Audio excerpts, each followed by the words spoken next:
She can't be sure if it's actually morphing its body into these shapes or just tricking her mind into believing that it's changed, but either way, it's pretty disconcerting. Is this all just one big dream? You ever thought about what it would be like to have amnesia? You get into some sort of accident and you wake up not knowing the people around you that claim that you've been knowing them for your entire life. You may not even need to know who you are, and everything that you've ever known would be wiped away in an instant. See, the human brain is incredibly complex and powerful, but it's also very vulnerable. You have things like dementia and Alzheimer's that can affect your memories, for the elderly mostly, but amnesia is something that can happen, or a brain injury that can change everything that you ever knew in an instant. What about a place that did that too? Like another dimension. Forget-Me-Not, SCP-3890 is what we're going to be reacting to today by the Exploring series. Make sure to head on over to their channel and subscribe, guys. Hit the notification bell. And if you like horror and SCP reactions, make sure to subscribe to my channel as well. Let's get into the SCP. SCP-3890. 3890. Forget-Me-Not. Mm-hmm. We've talked about a large number of terrifying and tragic concepts throughout this series, including fears of isolation, mental degradation, and loss of memories. Right. Those three ideas are very real fears in our world, but the SCP universe tends to amplify things by a great degree. Of course. It's in SCP-3890 that we'll find all three of those fears, Okay. as an individual is stuck in an extra-dimensional location by herself and begins to be affected quite a bit by the ordeal. So being by yourself in a strange place is already a real fear that a lot of people have. Just think about something less practical, but less rare. Let's say you're at a party, okay? And you get left alone by the person that you came with for a long time. Whether it's a business party or something a little bit more casual. The fact that you don't know anybody else is kind of a vulnerability that a lot of us face, and it's an awkward feeling, right? To be without knowing anyone around you and having nothing, not even strangers, is even scarier.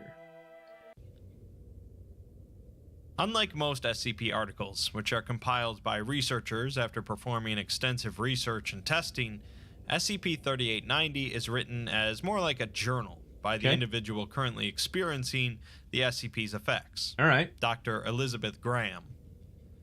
Elizabeth was transported to this extra-dimensional or extraterrestrial space that she has designated as 3890. So it might be a planet. She doesn't know at all how she got here. All right. She had been carrying documentation pertaining to the containment of several other SCPs at the time, but she doesn't feel that those SCPs are related to this one. So you just appeared there? Her surroundings consist of a seemingly infinite desert, with ruins of differing architectural design poking through the sand, including both modern buildings and ruins of ancient Roman and Arakeshan structures. Okay, so they've got a lot of basically buildings that remind you of the buildings that are on Earth. So if it is another planet, then it looks like it's our planet that once existed, you know, or that was once in good shape, because it says it's ruins. For reference, the civilization of Arakesh were the ones that contained SCP-2317, the Devourer of Worlds. Okay. Elizabeth has explored some of these ruins, but found them to be mostly empty. All right.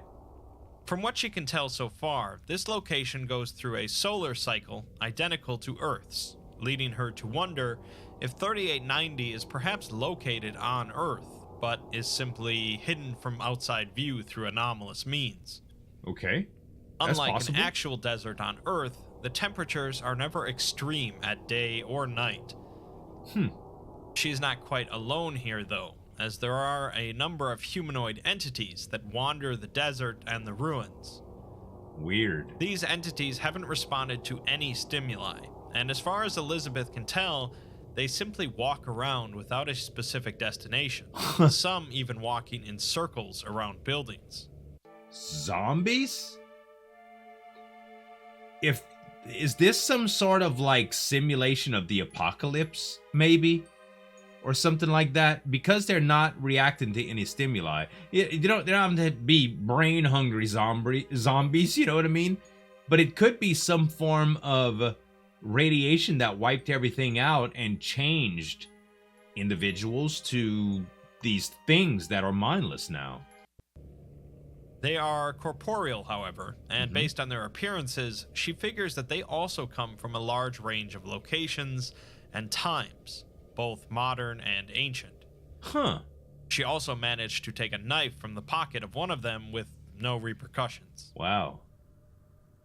It would seem that, although she doesn't state it directly, she eventually attacked one of the entities, which didn't defend itself. She then proceeded to perform a field autopsy on the corpse, as she is a Foundation researcher after all, Right. and found that they show no differences between a normal human. This leads her to two potential theories. Okay. One let's being hear that 'em. these entities were created by someone or something to perfectly resemble humans, with their mindless nature being the result of an imperfect creation. So not apocalyptic. The other theory is that these are indeed humans, but Okay. have lost their mental faculties for some reason. The final thing she notes for now is that none of the entities here, including herself, seem to experience hunger or thirst, as she's been here for 3 days and still feels fine. Weird. She's not sure if she doesn't actually need food here or if she simply believes she doesn't, but since she hasn't found any food whatsoever so far, she hopes it's the former. Okay. In the next log, Elizabeth describes a different type of entity that she has discovered residing in this location, All right. one of varying shape and size.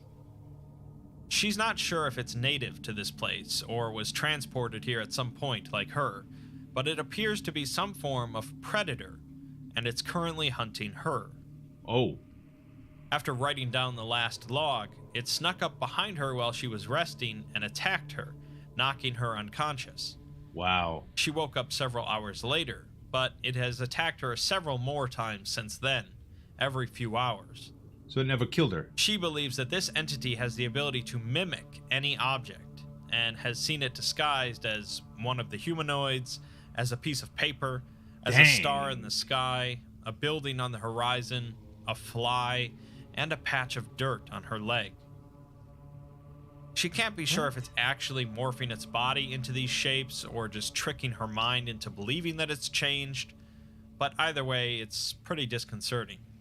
Is this all just one big dream? Like, some of the things that they're describing are just things that aren't physically possible. You know, like the various shapes and sizes of something. It that kind of reminds me of the way that your mind kind of treats fears in dreams. You know, maybe. Once it reveals itself and attacks, it takes on its true form, in her words, Okay. which appears as some sort of black origami constantly folding and unfolding into itself. These Weird. attacks are not physical though, but rather mental, as its power seems to be in amnesticization. Oh. She has so far lost memories of significant chunks of her childhood and early adulthood, no longer able to remember which high school she attended, I see. or what her first job was. I see. She believes that this entity feeds on memory, and that the other humanoids were people who ended up here like her and lost all of their memories. I see. So this place is in fact real, or it's a place. It's not a dream. It may be another dimension, but she's there. A bunch of other people from different places have been transported there somehow, kind of like she was, and have been attacked multiple times by this entity that can change form, which eats memories, and slowly put all of these beings in the form that they're in, which are mindless. Wow.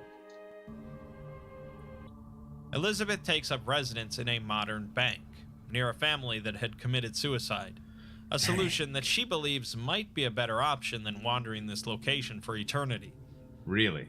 She's writing down all of her vital memories in case they get erased from her mind, and she is planning on killing anything that enters the building. Okay. So far, she's lost all of her memories regarding how she came to be employed at the Foundation. Okay. Although she does still remember that she's a researcher with level 3 clearance. All right. She's forgotten many of the anomalies she's worked on, though. She had spent some time traveling in one direction in the hope that she could eventually reach the end of this desert, but she's now given up on that hope. Okay. The entity continues to attack her, and it's practically impossible to avoid, since it can even masquerade as a grain of sand. Wow. She's not surprised that the location is infinite in size, as she does remember several similar anomalies. Even if it weren't quite infinite, she believes she still wouldn't make it to whatever end there is before the entity drained her of her memories. Mm-hmm. She doesn't believe she'll ever leave now, and she remembers being told horror stories of other researchers ending up in similar situations. These stories were meant as cautionary tales, to warn you of what you shouldn't do in certain scenarios. Right. She Kind of like safety videos from corporate, corporate videos that you watch from work that tell you, what could happen. There's something that's so terribly done, like people driving a forklift into entire bays that just fall over in stores and crash down hundreds and hundreds of thousands of dollars of merchandise like in one fell swoop. That's worst case scenario, It just teaches you, hey, be careful on the forklift type stuff, figures that she's now a cautionary tale, even if she doesn't know what she did wrong. She's growing more and more paranoid of the entity, constantly examining everything in her surroundings to see if it's actually the creature. Poor thing. She can't remember the last time she let go of her knife, now stained red from testing corpses. Wow. Additionally, even though she doesn't eat food or drink, she does need to sleep, which makes it especially easy for the entity to attack her. Well, yeah. She ponders if this location is some sort of enclosure set up for the entity's benefit, or some sort of sick game. Huh. She writes down her name multiple times to keep a record of it in case she forgets. She also hears something crying outside of the building, which is a new occurrence. What the heck? The crying turned out to come from a 10-year-old child named Tony. According to Tony, he was walking home from the playground when he was transported here, a similar story to Elizabeth's. Wow. She wonders if the act of traveling is required for the entity to bring you to this place, in a metaphysical sense, but then says that she doesn't know what she's talking about. Right. Or maybe she does, but she forgot. Tony is, of course, traumatized, and they have barely spoken to one another. Of course. She almost forgot what it was like to not be alone. He's 10.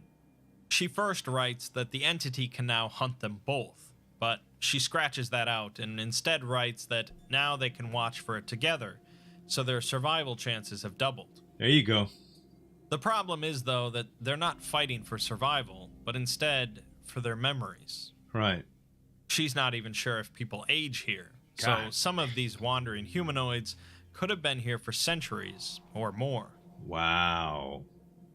She recalls a memory from her childhood that she still retains, of her visiting a woman in a hospital, although Okay. she doesn't know who the woman is, possibly her mother or grandmother.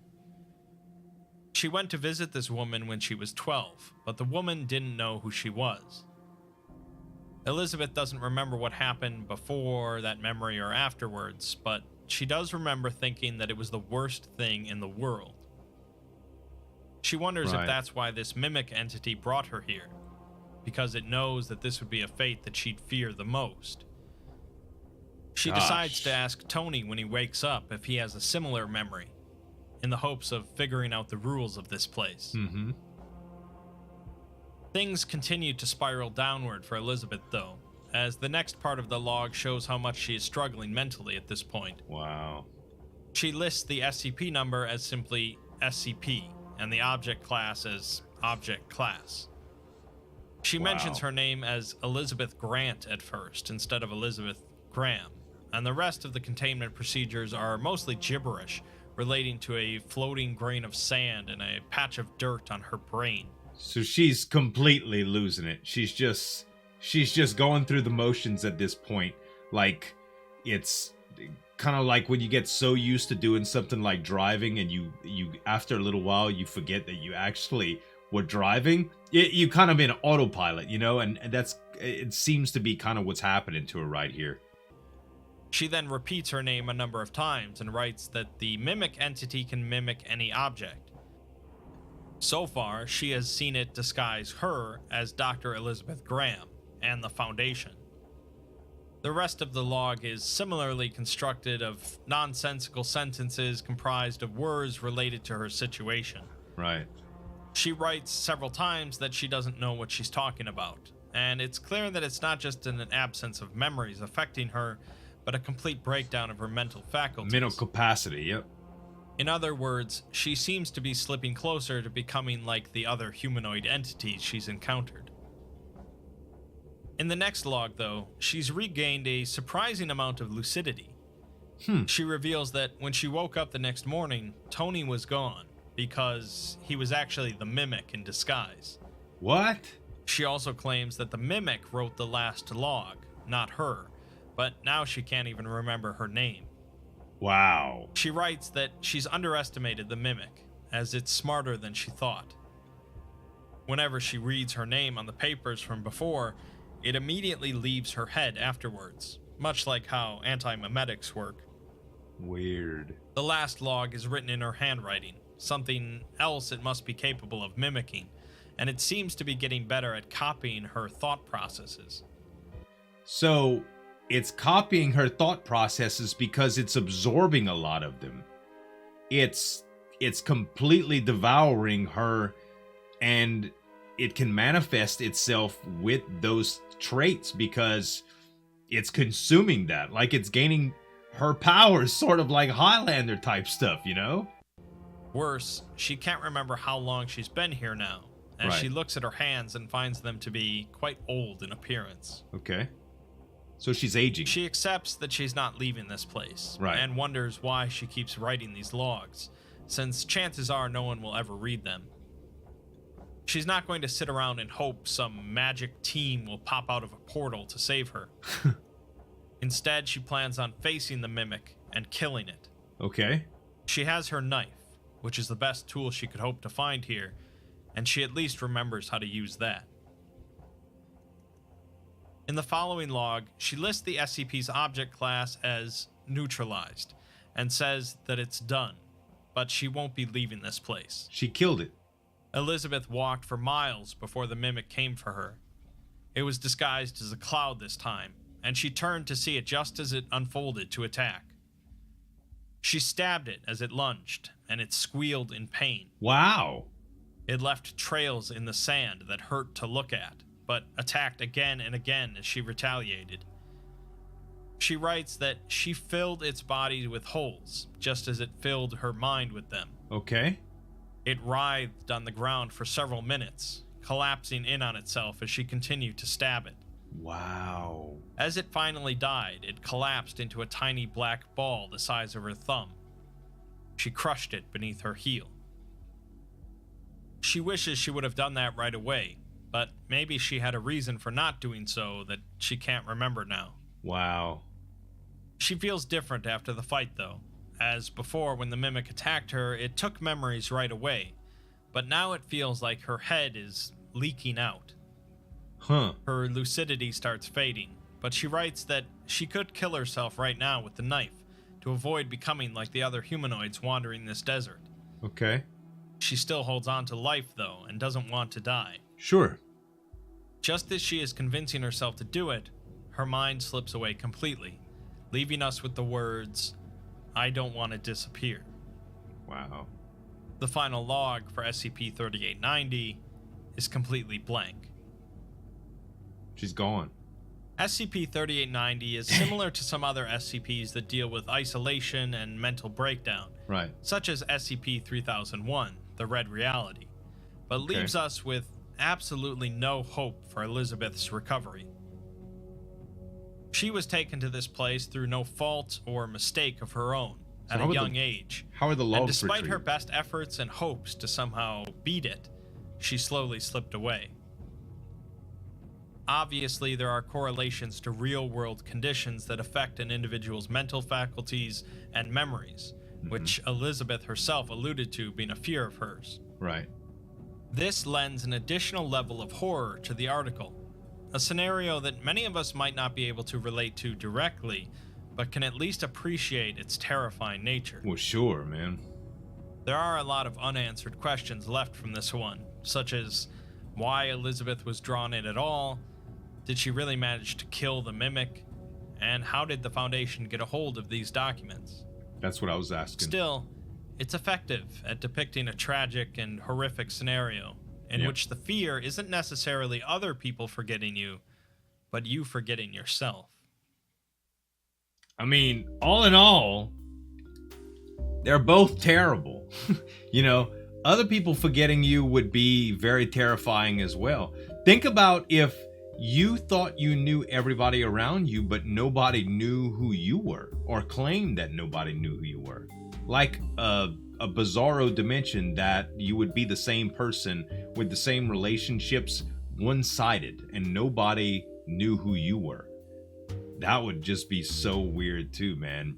That's what I'm saying, man. The human mind, whether it's this black blob that's attacking stuff, or life and age and disease that can deprive you of things like memories, it's so frightening, man. But a very, very cool SCP and very interesting. I'd love to know more about its origins, if there were some tales written about it and stuff.